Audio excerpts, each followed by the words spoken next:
영상 하나 보고 시작하겠습니다. 오늘 본문 말씀을 애니메이션으로 만든 영상입니다. I am the true vine, and my Father is the farmer. Every branch in me that doesn't bear fruit, he takes away. Every branch that bears fruit, he prunes, that it may bear more fruit. You are already pruned clean because of the word which I have spoken to you. Remain in me, and I in you. As the branch can't bear fruit by itself unless it remains in the vine, so neither can you unless you remain in me. I am the vine. You are the branches. He who remains in me, and I in him, the same bears much fruit. For apart from me, you can do nothing.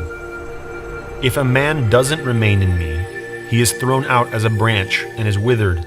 And they gather them, throw them into the fire, and they are burned. If you remain in me, and my words remain in you, you will ask whatever you desire, and it will be done for you. In this is my Father glorified, that you bear much fruit, and so you will be my disciples. Even as the Father has loved me, I also have loved you. Remain in my love. If you keep my commandments, you will remain in my love, even as I have kept my Father's commandments and remain in his love. I have spoken these things to you, that my joy may remain in you and that your joy may be made full. This is my commandment, that you love one another, even as I have loved you. Greater love has no one than this, that someone lay down his life for his friends. You are my friends if you do whatever I command you. No longer do I call you servants, for the servant doesn't know what his Lord does. But I have called you friends, for everything that I heard from my Father I have made known to you. You didn't choose me, but I chose you and appointed you, that you should go and bear fruit, and that your fruit should remain, that whatever you will ask of the Father in my name, he may give it to you. I command these things to you, that you may love one another.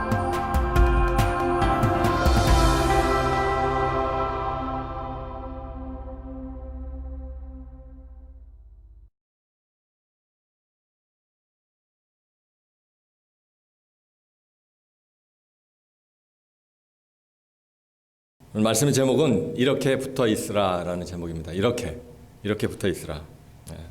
벌써 제목만 딱 봐도 여러분들 뭘 얘기하는지 알겠다 이렇게 생각하시는 분들이 많으실 겁니다. 너무나 많이 우리 귀에 익숙한 말씀입니다. 제가 기도하면서 여러분들한테 또 인지하셨겠지만 우리가 알고 있다고, 그것을 믿고 있다고 착각하는 경우가 많이 있습니다. 또 알고 있다고, 내가 그 말씀을 잘 알고 있다고, 내가 그렇게 살고 있다고 착각하시면 안 됩니다.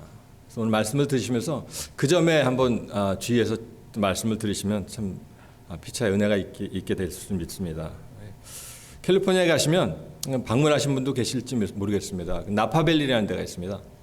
나파밸리. 거기는 포도만 전문적으로 키워서 와인을 만들어서 생계를 꾸려가는 그 도시 전체가 그냥 온통 포도밭이에요. 가면은 여기저기에 그냥 끝이 보이지 않을 정도로 정말 넓은 포도밭들이 곳곳에 있습니다. 근데 포도가 열리는 그 포도철이 되면 한밤중에 포도밭에 나가면 여기저기서 낑낑 소리가 난대요. 낑낑 소리가. 포도가 열매를 맺으려고 아주 낑낑거리는 소리가 들린답니다. 굉장히 심각하게 듣지 마세요.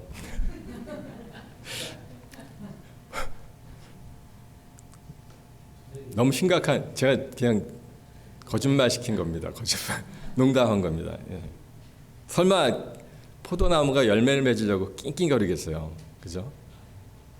우리 본문에 읽었지만 포도나무가 낑낑거린다고 열매가 맺어지는 것도 아니고 낑낑거리지 않는다고 열매가 안 맺어지는 것도 아니고 딱 달려있는 거. 그 뭐야? 딱 한 가지? 나무에 붙어있는 것밖에 없죠. 그래서 포도나무가 열매를 맺으려고 낑낑거리는 일은 없습니다. 혹시 어디 나가셔가지고 나파밸리에 가면은 낑낑 소리가 나는데 이런 얘기 하시면 큰일 납니다. 근데 제가 왜 그런 말씀 드렸냐면, 근데 왜 우리는 열매를 맺으려고 낑낑거리냔 말이죠. 말씀을 준비하면서 묵상하면서 그런 생각을 했어요. 이 말씀을 읽으면서 묵상하면서 그렇지, 포도나무는 그냥 붙어 있기만 하면 열매를 맺는데 왜 우리는 우리 스스로 열매를 맺으려고 막 낑낑거리고 너무나 애를 쓰냔 말이죠. 매사에 막 너무 힘들지 않습니까? 우리가 뭔가 좀 그리스도인 같이 살아보려고 뭔가 좀 하나님을 기쁘시게 해보려고 막 낑낑거린단 말이죠. 막 애를 써요. 막 진땀을 빡 빼고. 포도나무가 열매를 맺으려면 낑낑거릴 필요가 없듯이 낑낑거릴 필요가 없듯이 오늘 다 잊어먹고 뜬 낑낑만 생각나시면 안 돼요. 예. 낑낑거릴 필요가 없이 그냥 가지에 붙어 있으면 되는 거죠. 가지에만 붙어 있으면 되는 겁니다. 그렇죠? 열매를 맺으려면 나무에 붙어 있으면 되지 따로 할 일이 있는 것이 아니에요. 나무에 붙어 있기만 하면 됩니다. 아까도 나왔지만 나무에서 떨어지면 어떻게 돼요? 말라져서 불에 던져서 태움을 받는다고 얘기하잖아요. 우리도 마찬가지입니다. 열매를 맺기 위해서는 열매에 집중하는 것이 아니라 예수님이라는 나무에 붙어 있으려고. 그게 우리의 할 일입니다. 그 나무에 붙어 있기 위해서 애를 쓰면 되는 거예요. 어떻게 하든지 수단과 방법을 가리지 말고 어떻게든 나무에만 붙어 있으면 되는 거죠. 예수님이라는 나무에. 달리기 시합을 하는 사람을 생각하면 쉽게 이해할 수가 있을 것 같습니다. 달리기 시합하는. 좀 이따 본문을 읽을 텐데 선수들이 달리기 시합에 참여한 선수들이 왜 달립니까? 왜 막 달려요? 자기들이 뭐 멋있게 달리는 모습을 보여주기 위해서 달립니까? 아니죠. 그 사람들이 달리는 이유는 딱 한 가지예요. 뭐죠? 상 받기 위해서. 상 받기 위해서. 우승하기 위해서. 1등을 하기 위해서 달립니다. 결국 그 어려운 달리면서 막 힘들잖아요. 갈증도 생기고 피곤하기도 하고 다리도 아프고 막. 그런데 그 어려움을 견디는 이유가 뭡니까? 금메달을 따기 위해서. 상을 받기 위해서. 그래서 달리는 겁니다. 박사 공부하시는 분들 오늘 나오셨나? 예. 그 공부하시는 분들이 왜 그렇게 열심히 공부하죠? 내가 책을 몇 권을 읽었는지 그걸 보여주려고? 아니면 새벽까지 공부하는 그 모습을 사람들한테 자랑하려고? 아니죠. 딱 한 가지입니다. 뭐예요? 학위를 따기 위해서, 그죠? 오직 박사학위라는 그 학위를 따기 위해서 열심히 공부하는 거죠. 이게 무슨 얘기인가 하면 우리가 목적을 정확하게 알지 못하면 헤맨다는 거예요. 우리가 무슨 일을 할 때 목적을 정확하게 내가 왜 이 일을 하지라는 목적이 정확해야지 끝까지 달려갈 수가 있다는 거죠. 그걸 잘 모르면 중간에 목이 말르면 내가 목적을 모르면 왜 달리는지 모르면 목이 말리면 그냥 서서 물을 마시게 되죠. 그 물 마시다 보면 어떻게 돼요? 우승은 물 건너가죠.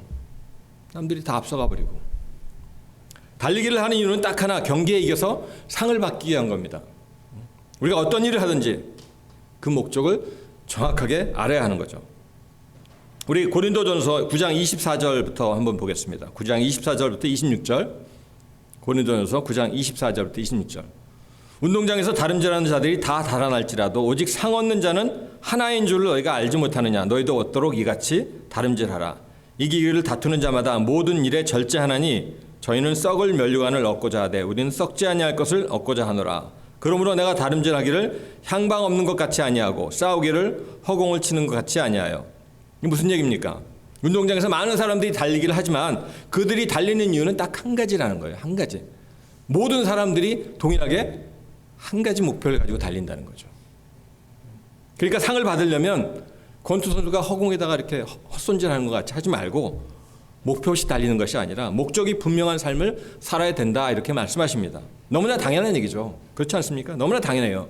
내가 가야 할 목표를 정확히 알지 못하면 아무리 잘 달려도 엉뚱한 데 간다는 얘기죠. 엉뚱한 데.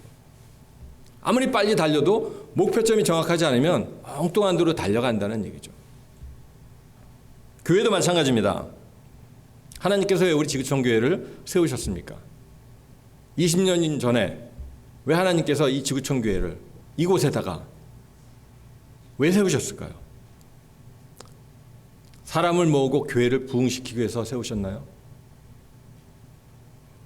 매주일 함께 모여서 맛있는 음식을 나누면서 친교를 하라고 세우셨나요? 여러분들 오해하지 마십시오. 중요하지 않고 필요 없다는 얘기를 하는 건 아닙니다. 필요합니다. 수적인 성장도 영적인 성장만큼 중요하죠. 제가 드리고 싶은 말씀은 우리의 사명을 말하는 겁니다. 왜 하나님께서 지구촌 교회를 세우셨을까? 20년 전에 왜 세우셨을까? 도대체 어떤 사명을 우리에게 주시고 이 교회를 세우셨을까? 여러분들 한번 고민해 보시기 바랍니다. 매주일 이번 주일 또 왔네. 교회 가자. 교회 가서 예배 드리고 친교하고 집에 가서 뭐 하나 숙제 마친 것 같이 또 일주일을 살아가고 그런 것이 아니라 이 자리에 그런 분이 한 분도 없으시기를 주님의 이름으로 축원합니다. 습관처럼 교회 주일이 왔네. 교회 가자. 이것이 아니라 일주일 동안 기대하는 마음으로 정말 이번 주에 하나님께서 나에게 주셨던 그 은혜를 나누고 싶어서 세상 돌아가는 얘기를 하는 것이 아니라 우리 칼럼에도 목사님 쓰셨지만 주일 학교 시간에 세상 돌아가는 얘기로 시간을 보내는 것이 아니라 이번 한 주 동안 지난 한 주 동안 나에게 주셨던 그 은혜의 말씀 정말 하나님의 주신 그 은혜를 나누고 싶어서 우리 같은 지체 형제 자매들과 함께 나누고 싶어서 기다려지는 그런 주일이 됐으면 좋겠습니다. 그래서 이런 목표가 정확하지 않으면 우리 눈에 보이는 모습 때문에 실망하고 좌절할 수밖에 없습니다. 목표가 맞지 않으니까 보여지는 것과 내가 하고 싶은 것이 맞지 않으니까 실망할 수밖에 없어요. 그럼 어떻습니까? 점점점 멀어지기 시작하죠. 점점점 멀어지다가 나무에서 떨어지게 되는 겁니다. 약속의 말씀을 붙들고 사심으로 하나님께 영광을 돌리게 되시기를 주님의 이름으로 축원합니다. 그런 삶을 사시길 원해요. 빌립보서 2장 11절 보겠습니다. 우리 같이 한번 읽죠. 빌립보서 2장 11절 같이 한번 읽겠습니다. 시작. 모든 입으로 예수 그리스도를 주라 시인하여 하나님 아버지께 영광을 돌리게 하셨느니라. 뭐라고 하십니까? 어떻게 하나님께 영광을 돌린다고 하세요? 모든 입으로 예수 그리스도를 주라 시인하여. 예수 그리스도를 주로 시인하여. 오로지 예수 그리스도를 주로 시인할 때 영광을 돌리게 된다고 말씀하십니다. 다시 말하면 뭡니까? 지금까지 내가 주인 되어 살았던 죄를 회개하고 나를 위해 죽으시고 부활하셔서 나의 주인 되시기 위해서 여러분과 저의 주인 되시기 위해서 죽으시고 부활하신 그분을 주인으로 인정할 때 하나님께 영광을 받으신다는 거예요. 아멘? 여러분 한 분 한 분이 하나님께로 돌아가는 거죠. 내가 주인 돼서 내 마음대로 살고 내 목표대로 살아가던 것이 아니라 하나님의 목표에 시선을 고정하고 지금까지 내가 주인 되어 살았던 그 삶을 하나님 앞에 회개하고 오직 다른 것이 아니라 나의 주인 되시기 위해서 여러분과 저의 주인 되시기 위해서 죽으시고 부활하신 그분을 나의 주인으로 모셔드릴 때 하나님께서 영광을 받으시는 줄 믿습니다. 오늘 우리가 읽은 요한복음 본문에는 뭐라고 하십니까? 우리가 어떻게 할 때 하나님께 영광을 받으신다고 하십니까? 8절에 보면은 나와 있습니다. 8절. 요한복음 15장 8절입니다. 같이 한번 읽겠습니다. 시작. 너희가 열매를 많이 맺으면 내 아버지께서 영광을 받으실 것이요 너희는 내 제자가 되리라. 과실을 많이 맺으면 열매를 많이 맺으면 하나님께서 영광을 받으실 것이라고 하시죠. 우리가 교회 사역을 많이 하고 선교를 열심히 하고 봉사를 열심히 해야지만 하나님께 영광을 받으시는 것이 아니라 그것만 해야지 이런 것들이 필요 없다는 얘기가 아닙니다. 이런 것들만 해야지 영광을 받으시는 것이 아니라는 거예요. 많은 교회들이 이 부분에서 착각하고 너무나 많은 일들을 하고 있습니다. 하나님과 상관없는 너무나 많은 일들을 하고 있어요. 그러면서 뭐라고 얘기하냐면 하나님께 영광을 돌려드린다고 얘기를 해요. 구제도 하고 해외 선교도 열심히 하고 필요합니다. 그건 필요 없다는 얘기가 아니에요. 그렇지만 그런 것들을 해야지만 하나님께 영광을 돌려드리는 것이 아니라는 거예요. 그것보다 먼저 내 인생의 목적이 어디에 가 있는지를 각자가 아까 조금 전에 말씀드렸던 것 같이 내 인생에 내 삶의 정말 주인이 누군가를 확실하게 깨달으시고 그리고 나서 이제 그 일들을 해야 되겠죠. 우리가 뭘 해야지 하나님의 영광을 드러내는 것이 아니라 열매를 많이 맺으면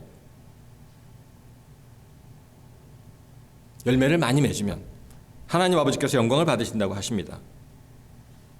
자, 여기까지 이해가 되셨죠? 근데 어떻게 해야 열매를 많이 맺을 수 있다고 하세요? 어떻게 해야? 5절에 나는 포도나무여 너희는 가지니 저가 내 안에 내가 저 안에 있으면 이 사람은 과실을 많이 맺나니 나를 떠나서는 너희가 아무것도 할 수 없습니다. 저가 내 안에 열매 맺는 방법이 저가 내 안에 내가 저 안에 있어야 된대요. 이거는 일방적으로 한 사람만 뭐 한편에서만 내가 저 안에 그게 아니라 내가 저 안에 있고 저가 내 안에 있고 뭐예요? 예수님과의 연합이죠. 연합이고 동행입니다. 그렇게 할 때 과실을 많이 맺는다고 하십니다. 다른 것 타라는 것이 아니라 그냥 우리가 예수님 안에 예수님께서 우리 안에 계시면 저절로 열매를 맺는데 그것도 많이 맺는다고 하세요. 그냥 맺는 것이 아니라 많이 맺는다고 하세요. 그러니까 우리가 뭐 열매를 맺기 위해서 낑낑거리고 아까 초반에 말씀드린 것 같이 뭐 막 애쓰고 노력하고 그런 것이 아니라 어떤 뭘 하는 게 아니라 그냥 나무에 붙어 있으면 되는 겁니다. 나무에 붙어 있으면. 그럼 이걸 뒤집어 생각하면 어떻습니까? 내 삶 가운데 열매가 보이지 않는다. 내 삶 가운데 열매가 없다. 그럼 뭐예요? 뭘 점검해 봐야 됩니까? 내가 예수님 안에 있는지, 예수님이 정말 내 안에 계신가? 그걸 점검해 봐야죠. 막 뭔가 열심히 교회를 열심히 하는데 맨날 공허해.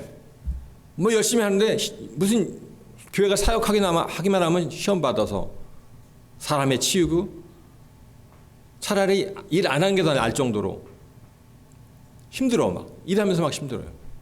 그럼 어떻습니까? 일하지 말고 먼저 점검해 보셔야 돼요. 내가 정말 예수님 안에 있나? 내가 정말 이 일을 하는 이유가 뭘까? 목적이 뭘까? 예수님 정말 내 안에 계신가? 혹시 내가 주인 되어서 내가 계획을 세우고 내 마음대로 일을 하고 있는 것이 아닌가?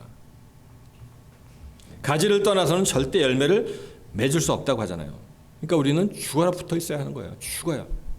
다른 것이 아니라 죽어라 그냥 예수님께 붙어 있어야 하는 겁니다. 뭘 하려고 하지 말고 그냥 나무에 붙어 있으면 저절로 열매가 맺어진다고 하십니다. 그리고 하나님께서 영광을 받으신다는 거예요. 포도나무 가지가 나무에 붙어 있을 때는 포도나무 가지지만 떨어지면 어떻습니까? 뭐가 돼요? 땔감이 되는 거죠. 땔감. 아까 봤잖아요. 가지에서 떨어지면 말라서 결국에는 불에 던지운다. 사람들이 모아다가 그것을 불에 던져서 살라버린다고 하잖아요. 6절에 나와 있습니다. 내 안에 거하지 아니하면 사람이 내 안에 거하지 아니하면 가지처럼 밖에 버려져 마르나니 사람들이 그것을 모아다가 불에 던져 사르느니라. 예수님 안에 거하지 않으면 바로 말라서 불에 던져지는 땔감이 된다고 하십니다. 자, 여러분들의 선택입니다. 나무에 붙어 있어서 열매를 많이 맺든지 그래서 하나님의 영광을 드러내는 삶을 살든지 아니면 떨어져서 말라서 불에 던져지는 땔감이 되든지 둘 중에 하나입니다. 어느 것을 선택하시겠습니까? 어떤 것을 선택하시겠어요? 오늘 말씀은 너무나 많이 들어서 아주 정말 내가 잘 알고 있다. 난 정말 잘 실천하고 있다. 라고 오해하기 너무나 쉬운 말씀입니다. 듣기는 참 쉬워요. 주님 안에 거하라. 뭐 노래도 있잖아요. 그런데 순종하기는 참으로 쉽지 않은 말씀입니다. 그런데 한번 나중에 집에 가서라도 15장 한번 자세히 한번 읽어보세요. 알고는 있는데 이걸 어떻게 하지? 이걸 어떻게 해야 되지? 막막합니다. 너무나 당연하고 아멘. 쉽게 예수님 안에 거하라. 네가 내 안에 거하고 내가 네 안에 거하면 열매를 많이 맺는다. 아멘. 너무나 쉽게 아멘 할 수 있는 말씀이에요. 근데 쉽지 않다는 거죠. 그렇지만 여러분들의 삶을 바꿀 수 있는 너무나 중요한 말씀인 줄 믿습니다. 여러분들 결단할 때 이 말씀을 통해서 여러분들의 삶이 바뀌어지는 역사가 있을 줄 믿습니다. 오늘 이 자리에 이 말씀을 들으신 여러분들 가운데 그냥 주님께 붙어 있으면 되는 거구나. 그럼 오늘부터 주님께 붙어 있으면 되는구나. 이제부터 예수님께 꼭 붙어 있어야지. 이렇게 결단하시는 분들도 있고 그렇구나 깨닫는 분도 있으실 거예요. 아주 좋은 생각이고 훌륭한 결단입니다. 너무나 좋은 결단이에요. 주님 안에 걸어가니까 무조건 아멘이죠. 여러분 주님 안에 거하십시오. 아멘. 그렇죠? 여기서 노 하실 분 없어요. 여러분 주님 안에 거하십시오. 아멘. 아멘. 아멘 하기 무섭죠. 무슨 얘기 할까 할지 모르니까. 예? 예. 너무나 좋은 말씀이에요. 주님 안에 거한다는 거, 우리가 주님 안에 거한다는 거, 주님 안에 거하는 삶을 산다는 거 너무나 좋은 말씀입니다. 그냥 좋으니까 아멘 하는 거예요. 거기에 반대할 사람 아무도 없습니다. 근데 예수님 안에 거한다는 것이 무슨 뜻인지를 모르는 거예요. 예수님 안에 거한다는 것이 도대체 어떻게 하는 게 예수님 안에 거하는지를 모르는 겁니다. 도대체 보이지도 않는 하나님이 우리 눈에 보이지도 않는데 하나님 안에 거한다? 내가 하나님 안에 거한다? 뭐 반대로 하나님이 내 안에 거하신다. 그거는 오케이, 예수님을 영접했으니까 예수님이 내 안에 들어오셨지. 뭐 아주 큰 확신 뭐 그런 건 없지만 그렇지. 내 언젠가 예수님 영접했으니까 그 순간 하나님께서 내 안에 들어오셨지라고 믿죠. 근데 내가 하나님 안에 거한다? 어떻게 하는 것이 하나님 안에 거하는 겁니까? 어떻게 하는 것이? 그게 어떻게 하는 건지 알아야 그렇게 할 수 있지 않습니까? 뭘 말하는 건지 알아야 내가 그렇게 삶을 살 수 있지 않습니까? 우리 한번 정리해 보겠습니다. 어떻게 하는 게 주님 안에 거하는 삶인지 우리 두 가지만 본문을 통해서 한번 두 가지만 살펴보겠습니다. 저가 내 안에 내가 저 안에 있으면, 저가 내 안에 내가 저 안에 있으면. 15장에 계속해서 반복되는 말씀이에요. 이 말씀이 반복이 된다는 얘기는 그만큼 중요하다는 얘기겠죠, 그죠? 15장에 계속해서 나와요. 첫 번째는 뭐예요? 예수님의 말씀 안에 거하는 겁니다. 하나님 안에 거한다는 얘기는 말씀 안에 거한다는 얘기예요. 7절 한번 보겠습니다. 같이 한번 7절 한번 읽죠. 7절 같이 읽겠습니다. 시작. 너희가 내 안에 거하고 내 말이 너희 안에 거하면 무엇이든지 원하는 대로 구하라. 그리하면 이루리라. 내 말이 너희 안에 거한다는 것은 내 말이 너희, 너희가 내 안에 거하고 내 말이 너희 안에 거하면 무엇이든지 원하는 대로 구하면 이루어 주시겠다는 겁니다. 주님의 말씀이 우리 안에 거한다는 거예요. 주님의 말씀 안에 거하는 거죠. 우리의 삶 가운데 주님의 말씀 안에 살아가는 거예요. 이해가 되시죠? 하실 수 있죠? 그렇게 하실 수 있죠? 아멘? 우리 그렇게 살고 있지 않습니까? 그래서 단순히 말씀을 알고 있는 것이 아니라 이거는 내가 우리 매주마다 말씀을 암송하지만 그냥 암송하고 끝나는 것이 아니라 그 말씀, 내가 암송한 그 말씀, 외운 그 말씀이 계속 묵상되면서 결국은 어떻습니까? 그 말씀에 내가 순종하는 거죠. 순종하는 거예요. 그 말씀에 내가 굴복되어지는 겁니다. 그게 말씀 안에 거하는 겁니다. 말씀 안에 거하는 거. 예수님께서 우리를 구원하시기 위해서 어떻게 하셨습니까? 여러분과 저를 구원하시기 위해서 어떻게 하셨어요? 창세전에 이미 계획하신 하나님의 계획에 그냥 순종하신 거예요. 예수님이 이 땅에 오신 게 하나님께서 세워놓으신 그 계획에 순종하시기 위해서 이 땅에 오셨습니다. 우리와 같은 몸을 입으시고 이 땅에 오신 거예요. 우리가 뭐라고? 우리가 예수님보다 대단한 사람들입니까? 그렇지 않죠. 순종할 것들이 너무나 많은데 하나님께서 우리에게 하라고 시키신 것도 제대로 하지 않으면서 뭔 계획을 또 세우고 뭘 또 내가 뭐 하려고 그러냐는 거죠. 하나님께서 우리에게 하라고 하신 것, 그것에 그냥 순종하면 그것도 벅찬데 내가 뭔가 계획을 세워서 뭐 이렇게 해야지, 이렇게 해야지. 내 이웃을 내 몸과 같이 사랑하라고 하셨으면 사랑하면 되잖아요. 근데 그거는 안 하면서 내 이웃은 사랑한다고, 내 가장 가까운 이웃이 누굽니까? 내 아내, 내 남편, 내 자녀, 내 부모님, 더 나아가서 우리 공동체, 형제 자매들. 근데 그건 안 하면서 저 해외 선교 가야 된다는 거예요. 그런 얘기 있잖아요. 아프리카, 이런 얘기 하지 맙시다. 제가 없는 거, 제가 안 하겠습니다. 우리는 그 말씀에 그냥 순종하면 되는 겁니다. 하나님께서 하라고 하신, 하나님께서 말씀하신 그 말씀에 순종하면 살면 되는 거예요. 예수님께서 뭘 하셨습니까? 이 땅에 오셔서 하신 일이 뭐예요? 그냥 우리와 같이 사셨어요. 특별한 삶을 사신 게 아니라 이 땅에 오셔서 우리와 동일한 삶을 사셨어요. 함께 먹고 함께 자고 함께 생활하시고 그러다가 죽으신 겁니다. 뭘 하신 게 아니라 그냥 하나님께서 시키신 일에 순종하는 삶을 사신 거예요. 하나님께서 맡겨주신 사명에 순종하신 겁니다. 빌립보서 2장 6절입니다. 빌립보서 2장 6절 같이 한번 읽겠습니다. 시작. 그는 근본 하나님의 본체시나 하나님과 동등됨을 취할 것으로 여기지 아니하시고 7절이요. 오히려 자기를 비워 종의 형체를 가지사 사람들과 같이 되셨고 사람의 모양으로 나타나사 자기를 낮추시고 죽기까지 복종하셨으니 곧 십자가에 죽으심이라. 하나님이신 예수님께서 하나님의 모습을 지니셨지만 하나님과 동등됨을 당연한 것으로 생각하지 않으셨다는 거예요. 그리고 어때요? 여러분과 저 같은 인간의 몸을 입고 이 땅에 오셨어요. 자기를 낮추시고 사람의 모양으로 오셔서 십자가에 죽기까지 순종하신 겁니다. 하나님께 세워놓으신 계획에 순종하신 거예요. 왜 이렇게 하셨습니까? 왜? 히브리서 12장 2절입니다. 히브리서 12장 2절 같이 읽겠습니다. 시작. 믿음의 주요 또 온전케 하시는 이인 예수를 바라보자.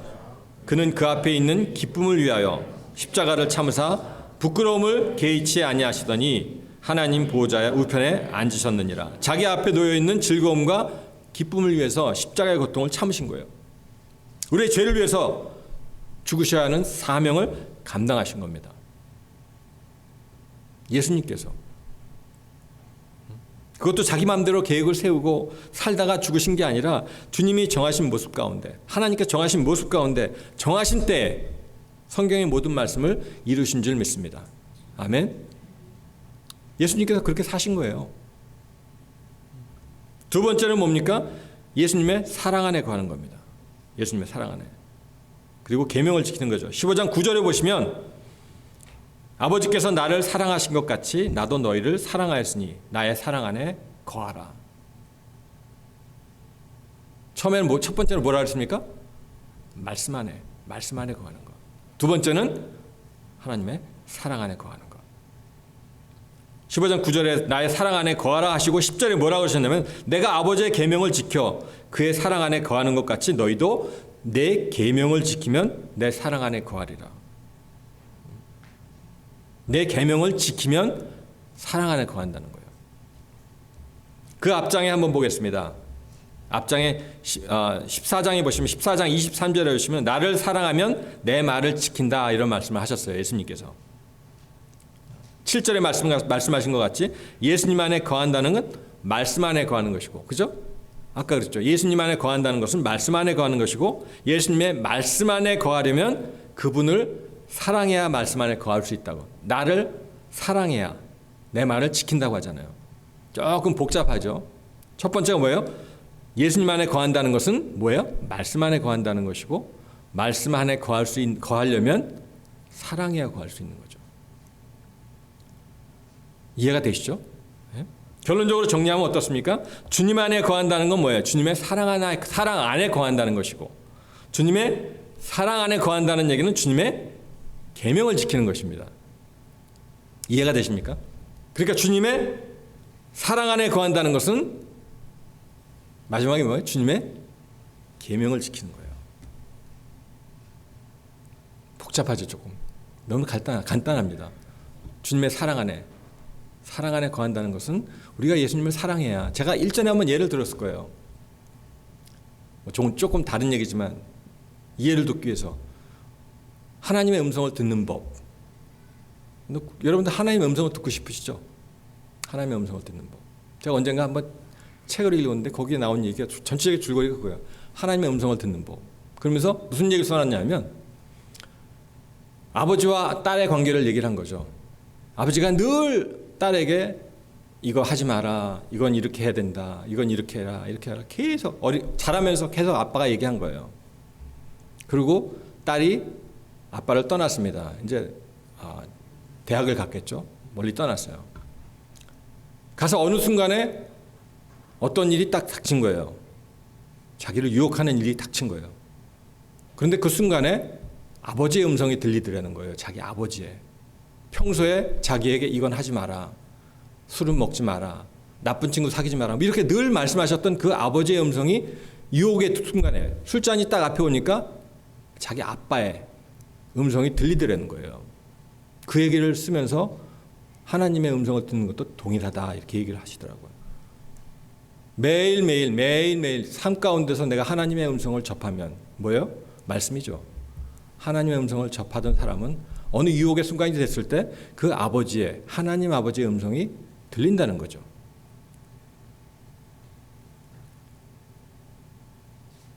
하나님의 음성을 듣는 것이 뭐 따로 막 어더블 보이스로 막 해가지고 무슨 뭐 그런 것이 아니라 내가 평소에 얼만큼 말씀과 친밀했는지 그 유혹의 순간이 오면 그 순간 하나님의 음성이 들린다는 거죠.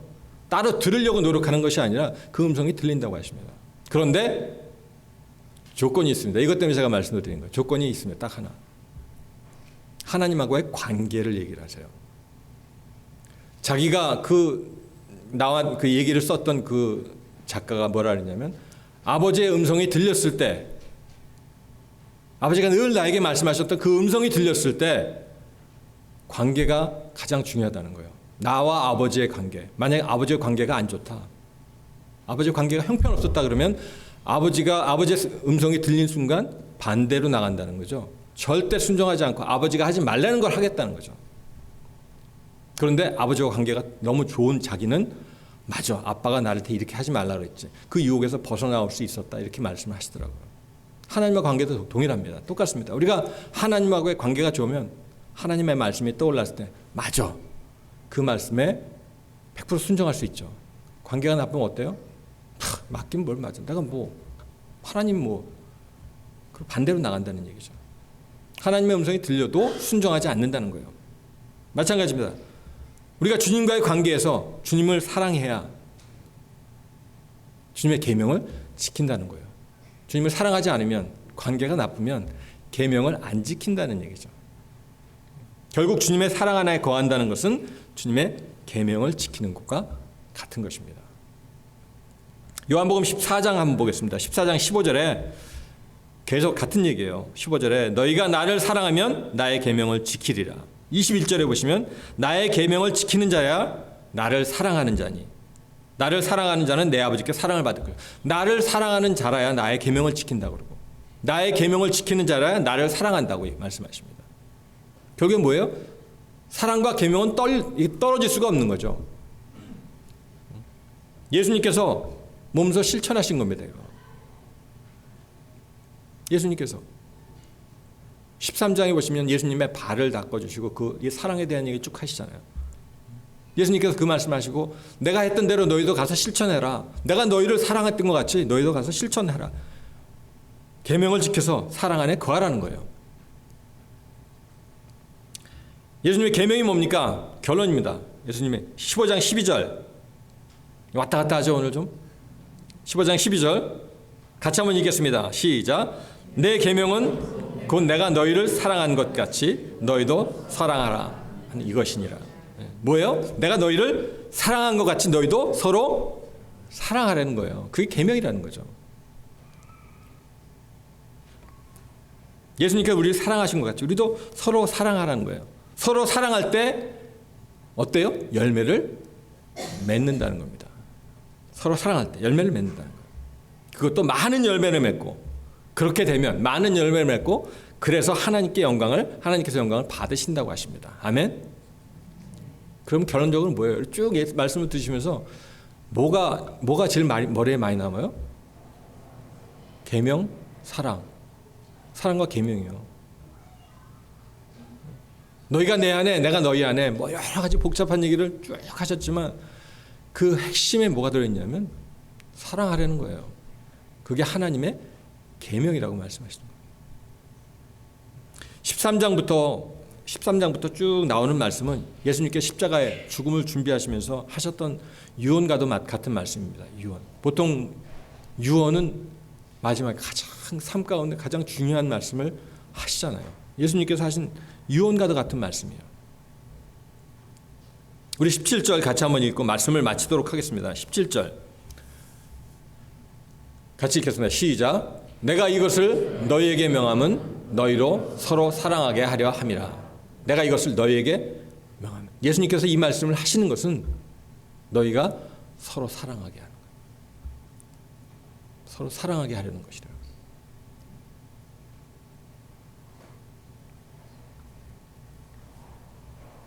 내가 열매 맺어보려고 낑낑거리지 마십시오.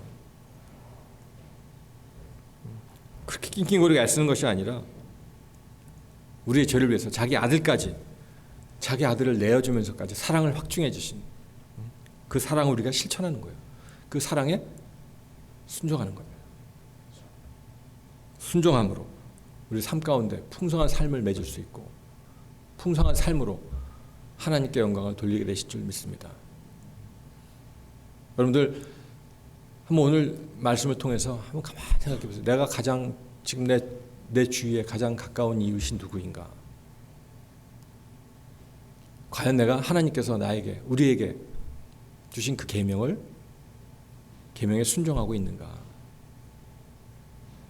다른 거 하시지 말고, 다른 거 막 애쓰려고 열매 맺으려고 낑낑거리지 말고 그 가장 가까운 이웃, 그 가장 가까운 그분에게 사랑을 고백하시고 순종하시고 행하심으로 풍성한 열매를 맺으신 저와 여러분들 되시기를 주님의 이름으로 축원합니다. 같이 한번 기도하겠습니다. 하나님 감사합니다. 오늘 너무나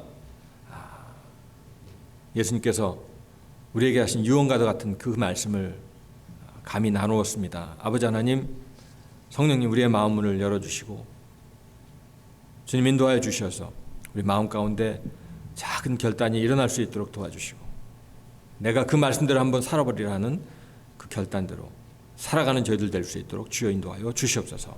감사드립니다. 예수님의 이름으로 기도했습니다. 아멘.